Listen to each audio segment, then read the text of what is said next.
In this video, I will be showing you how to create swirl lens effect in Vegas Pro.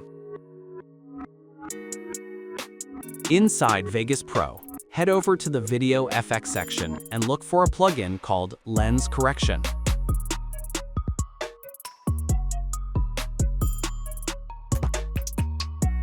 Now, after applying the default preset, avoid black empty spaces on each corner.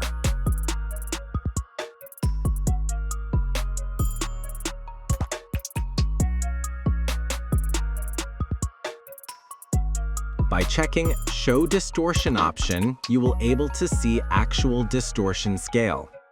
Using K2, try to make as oval as possible.